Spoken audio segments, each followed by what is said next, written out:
से न्यूज और मैं हूं आपके साथ प्रगति वर्मा। राहुल गांधी जो ठान लेते हैं उसे करके ही मानते हैं। 2024 के लोकसभा चुनाव में लगभग हर रैली में जातीय जनगणना और आर्थिक सर्वे की बात करते रहे। लगभग इधर जितने विधानसभा के चुनाव हुए उन सभी प्रांतों में जातीय जनगणना व आर्थिक सर्वे की बात करते रहे।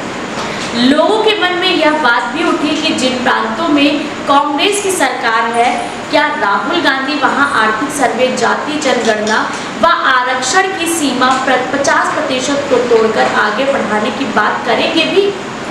तेलंगाना सरकार विधानमंडल के अधिनियम को 8 अप्रैल 2025 को राज्यपाल की स्वीकृति प्राप्त हो गई और उक्त स्वीकृति को सर्वमान्य जारी के लिए 14 अप्रैल 2025 को तेलंगाना राजपत्र में पहली बार प्रकाशित किया गया।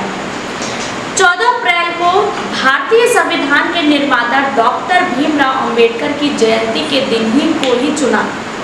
कह सकते हैं कि तेलंगाना सरकार ने अनुसूचित जाति वर्गीकरण की क्रियान्वयन कर देश का पहला राज्य बन गया। उच्च न्यायालय के सेवानिवृत्त न्यायाधीश न्यायमूर्ति समीम अख्तर की अध्यक्षता में अनुसूचित जाति वर्गीकरण पर एक आयोग का गठन किया गया था, जिसमें सिफारिश की थी कि 59 अनुसूचित जाति समुदायों को सरकारी नौकरियों और शिक्षा में कुल 15% आरक्षण के लिए 3 समूहों में विभाजित किया जाना चाहिए था। वो कर दिखाया। आयोग की रिपोर्ट के अनुसार समूह में 1% आरक्षण देने का प्रावधान है, जिनमें 15% सामाजिक, आर्थिक और शैक्षणिक रूप से वंचित अनुसूचित जाति समूह समुदाय शामिल है, जबकि समूह 2 में 18 मध्यम रूप से लाभान्वित अनुसूचित जाति समुदाय शामिल है, जिन्हें 9% कोटा दिया गया।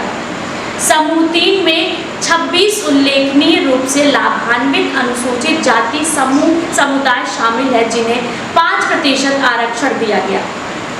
कर्नाटक सरकार आरक्षण की 50% वाली दीवार को तोड़कर 85% करने की तैयारी में है। कर्नाटक सरकार द्वारा जातीय आधारित आरक्षण को 50% की सीमा से अधिक करने की हर संभावित कोशिश कर रही है। इस प्रकार इसको लेकर एक बार फिर कानूनी बहस छिड़ गई है। कह सकते हैं कि राहुल गांधी की जो सोच है 50% की दीवार को तोड़ेंगे और 85% पे लाकर खड़ा करेंगे। राहुल गांधी देश की जनता को संदेश दे रहे हैं कि यदि केंद्र में कांग्रेस की सरकार या फिर कहे इंडिया गठबंधन की सरकार बनेगी तो यह हम कर दिखाएंगे। कहीं न कहीं 20-80 मैच को 90 बनाम 10% करने की सोच को बहस के मुद्दे में लाकर खड़ा करने की कोशिश है।